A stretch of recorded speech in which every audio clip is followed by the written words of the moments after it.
Hi guys! Welcome back to my channel.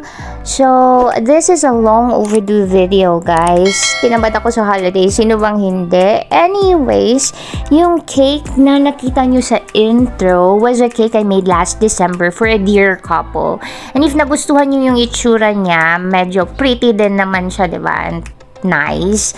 Bago naging ganun na itsura niya guys, ang dami muna niyang pinagdaanan, ewan ko ba, kaya nga tinawag ko siyang the cake that almost did not make it kasi muntika na talagang hindi siya umabot guys. So yan, here's me leveling the cake para pantay siya, and ang dami kong scrap guys kasi umbok yung cake ko, isa pa yan sa problema ko. Anyways, kahit na ang marami akong scrap, meron akong taga-kain yan at nag-aantay. Kita mo, happy kid yan! So, here's an open secret for cakes, guys, na malalaki. Hindi lahat yan edible. So, usually, one layer lang yan ng edible and the rest are tummy cakes using styro. So, yung ginamit ko dito were 5x6 and 8x6 styro. So, mataas siya. And yan, tinitrace ko lang siya para mas malaman ko yung center kasi yung dowel na yan, which is a barbecue stick lang yung gamit ko, itutusok natin yan all the way through dyan sa center para mag-connect yung dalawang stylo. Yan yung thought. Para hindi siya, stable siya, hindi siya aalog-alog. And then, kailangan din natin sukatin yung bottom tier, which would be the real cake, para may pasobra tayo kasi i-connect din natin siya dyan sa dalawang yan later para silang tatlo ay magkadikit at hindi sila aalog-alog. So, yun ang idea. After ng pinaggagawa ko dyan, hinugasan ko na yung mga styro na yan at saka yung barbecue stick, tas binalot ko ng cling wrap yung stick para malinis pag itinusok na natin mamaya all the way through the cake. And yeah, tapos yung bottom tier na yan na 8x6, dinikit ko din siya sa cake board para mamaya pag patong natin sa real cake, hindi direkta yung styro ang nakapatong dun sa real cake, but instead may nakaseparate na yan cake board. So there. Disclaimer guys, I'm not an expert, though I made this as a side hustle before. I made several wedding cakes already, birthday cakes, but still I'm not an expert. I'm self-taught by watching YouTube videos. Although, sumali ako sa isang workshop before on basic fondant making, but prior to that, nag-a-accept na ako ng orders. So, that was just for formalities. Hindi naman talaga tinuturo doon kung paano mo i-design ng isang cake. So, my steps are solely mine. This is what works for me. So, pag hindi proper yung steps ko, pasensya na.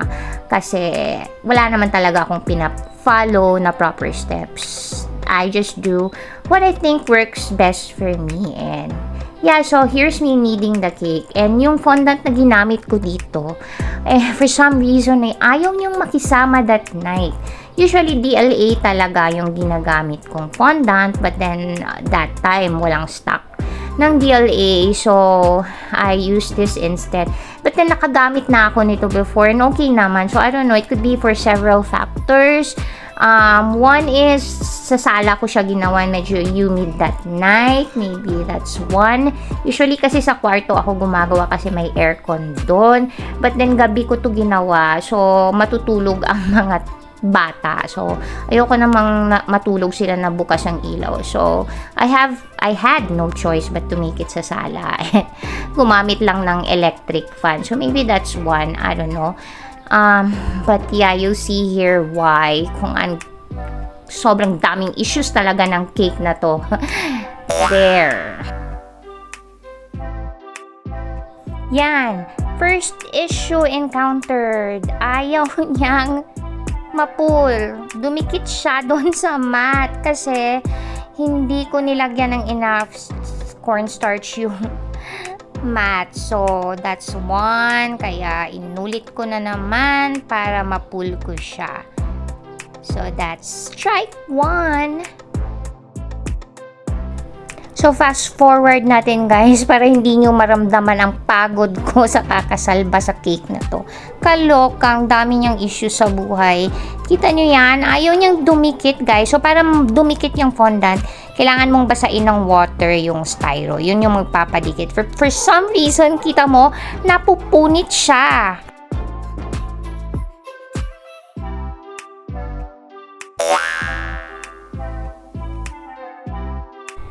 Yan, kahit anong gawin kong pagsalba sa kanya guys, ayaw niya talagang dumikit, kaya yan, napupunit siya. So, let's start over. So, here's my second attempt guys. Yan, binasa ko na naman ng water yung buong styro. Iniskip ko yung part na minasa ko yung fondant ulit. Kasi kailangan mo talagang masahin yun ulit para maging ganyan. So, let's see kung uubra ba to sa second attempt natin. And hindi pa rin. Kakayak.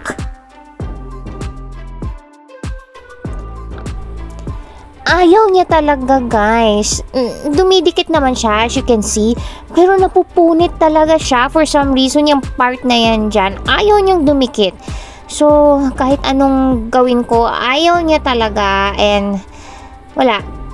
Kailangan ko talagang ulitin for the third time. Oh my gosh, nakakaiyak. Iniskip ko na naman yung part na minasa ko siya for centuries para maging ganyan ulit. Para ako lang ang pagod, hindi na kayo madamay.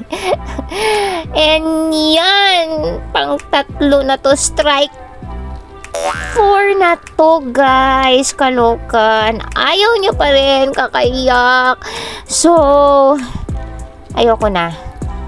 Hinayaan ko na lang siyang ganyan, and at this point, I'm gonna do plan B na talaga kasi una, pagod na ako sa kakamasa ng paulit-ulit, and wala na akong time na umulit pa kasi I'm press on time na this time. Madaling araw na to kakaulit ko, kaya let's stick with this and let's do plan B, and I'll let you see what plan B is in a moment.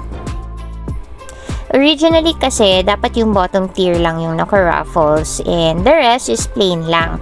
Kaso nga ayaw makisama ng fondant, so hindi ko siya magawang smooth and flawless, kaya we need to do plan B para matakpan yung mga chismis dyan. And yun talagang nakapag-cause ng delay kasi sobrang matrabaho siya, and you'll see in a moment why.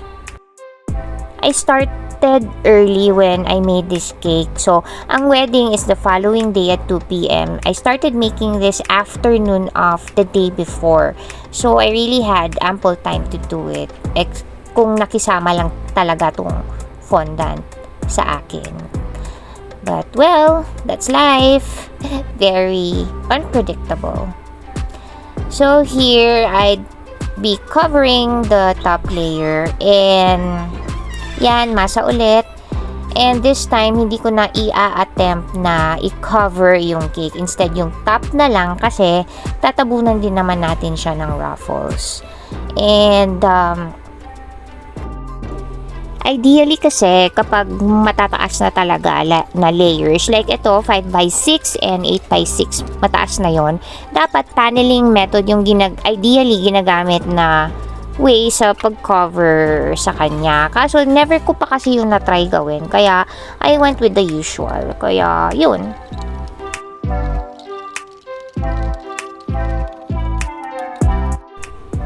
Now, moving on to the bottom tier, and this will be the real cake for slicing. So, yan, pinagpatong-patong ko lang yung mga cakes na in-slice natin kanina. And each layer, pinapahiran ko ng sugar syrup. Yan, to keep it moist. And then, of course, yung choco ganache to bind them together. And, maiksi lang yung na-come up ko na cake for the bottom tier kasi nagdo-dome talaga siya. Yun talaga yung problema ko of ever since. Nagdo-dome yung cake ko. Kaya, ang laki-laki ng nababawas pag pinapantay ko siya. Wala akong problema sa scrap kasi may tagakain naman. Inaabangan talaga yun ng bunso ko. Ang sarap na sarap siya sa cake ko. If you want me to share the recipe of the recipe that I've been using all this time, very reliable and super moist niya talaga. Let me know in the comment section. But then, yeah, inaabangan talaga yan ng bunso ko, most especially. And, yun lang talaga ang problema ko. Sometimes I had to bake a second batch to achieve a certain height, or sometimes 3 batches pa nga. So, in this case, 2 batches yung binake ko, 10-inch pans ang gamit ko. And yeah, so ganun. Ulit-ulit lang yan. After ma-crumb coat, balik sa fridge to set, and then coat na naman. And I think this is the final na pinapantay ko na talaga siya. And later on, we'll cover this with fondant. Matrabaho talaga ang fondant, guys. Bago ma-achieve yung cake na final output, ang dami-daming steps. And hindi siya madali. Though, itong ginawa kong cake is madali lang talaga. And even a beginner can do it. Really. Easy lang naman talaga yung design niya. Matrabaho lang talaga. But if you're really, wanting to make one, kahit beginner ka or have never done a fondant cake ever, I think kaya mo tong gawin. Kasi design wise, madali lang talaga siya. But yun nga lang, matrabaho.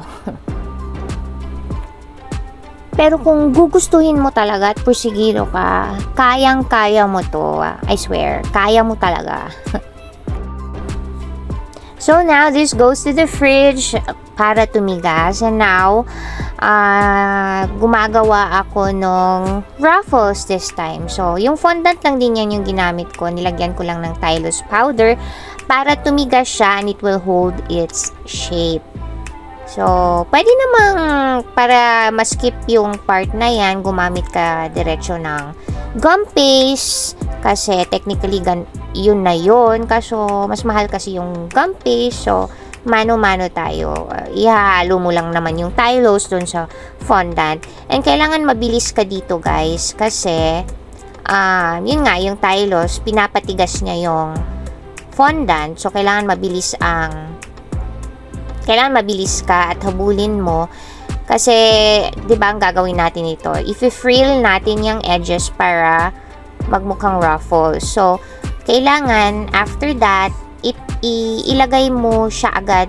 Huwag mo siya dapat patagalin na ganyan. Kasi, titigas yan. And, what we want to achieve is, pagdikit mo dun sa cake, dapat, medyo matigas siya, pero, flexible pa rin na susunod sa kung anong gawin mo sa kanya. Like, yan, maaayos mo pa yung flow ng ruffles niya. Gets nyo? Basta, hindi ka dapat umabot sa point na mega tigas na siya, na hindi mo na siya manipulate. So, yan, kita mo, inaayos ko yung ruffles para maganda tingnan, yung may shape siya and may flow. Gets? Kasi pag tinagalan mo siya, titigas yan, hindi mo na siya maaayos. So, yun ang purpose ng Tylose, para it will hold its shape. Kasi kung fondant lang talaga, wala. Tumba yan. Para siya ang bulaklak na lanta, hindi niya i-hold yung shape ng ruffles na ginawa mo. So, gets?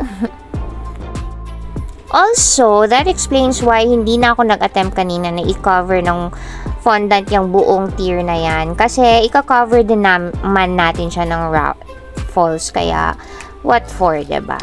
So, ayan, nagsawa ako doon, napagod sa kaka-frill. Kaya, nag-proceed ako sa bottom tier naman this time ang ika-cover ko. Ganun ako mag-work. Pag nagsawa ako, ito naman ako sa isa, tapos balik naman, ganun. Para maiba naman. So, yan. This is for the bottom tier that we're going to cover now.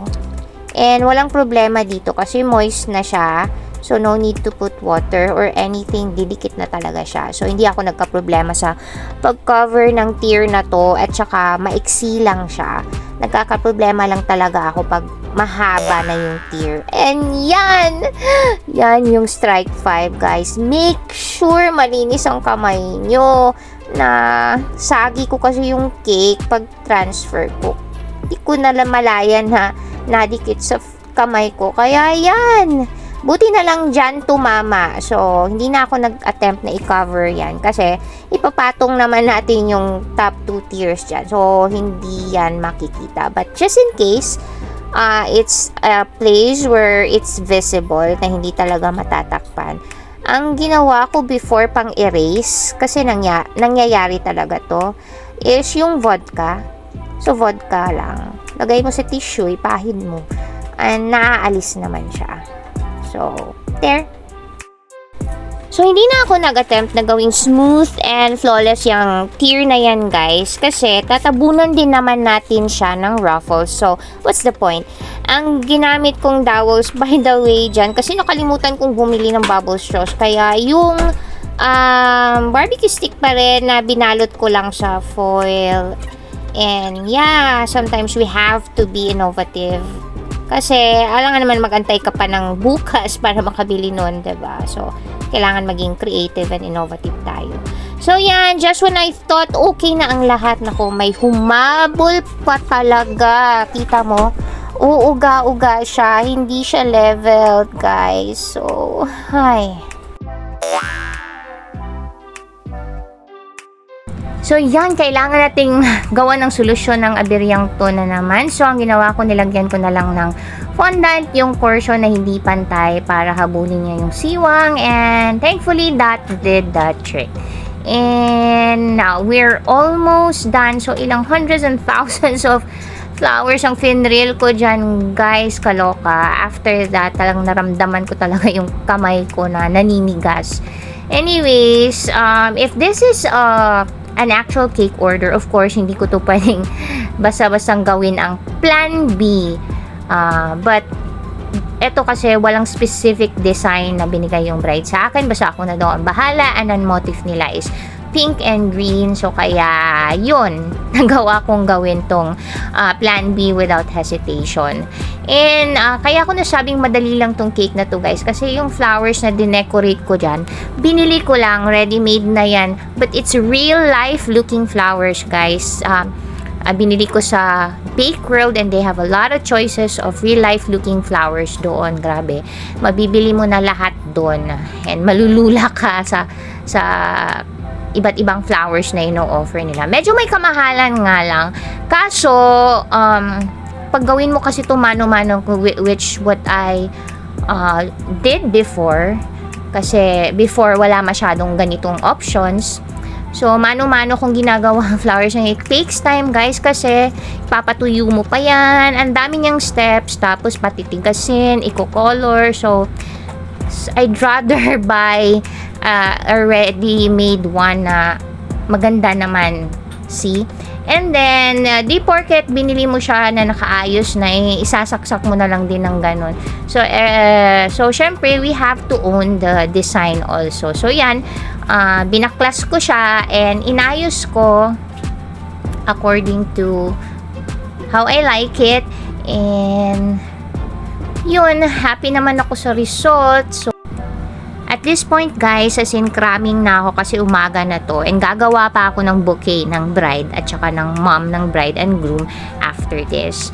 So, yeah, isa talaga akong punong abala sa araw na ito. But, I don't mind.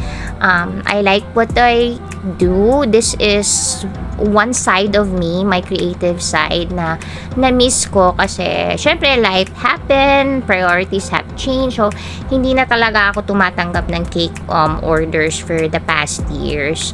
This one was not an order. This is a gift I made for this couple. So, but in terms of accepting orders, I haven't for several years na. Kaya medyo kinalawang na din tayo. Which explains din siguro sa daming palpak na dinaanan ng cake na to. But then at the end, naitawid naman natin. So, thank God for this gift of, you know, creativity and the endurance. Kasi, naitawid natin kahit ang daming aberya, diba? Alam yun, nung nag-a-accept pa ako ng cake orders, dun talaga ako pinaka-excited pag wedding cake yung order. Kasi ibang level ng saya and satisfaction nung nabibigay niya sa akin pagkatapos ko siyang gawin. Kasi alam mo yun, magiging part siya ng journey of two people for a lifetime. Naks, ang corny, ganun talaga ako, guys. Sorry, I'm hopeless romantic. But yeah, so this cake is done and I don't know what you think. I finish it up with a steamer, pero you don't have to do this step. I just happen to have a steamer and nakikita ko kasi sa mga YouTube videos pinapanood ko, ini-steam nila after to seal the look. So, kinaya ko and it works. So, there. That's the finished look.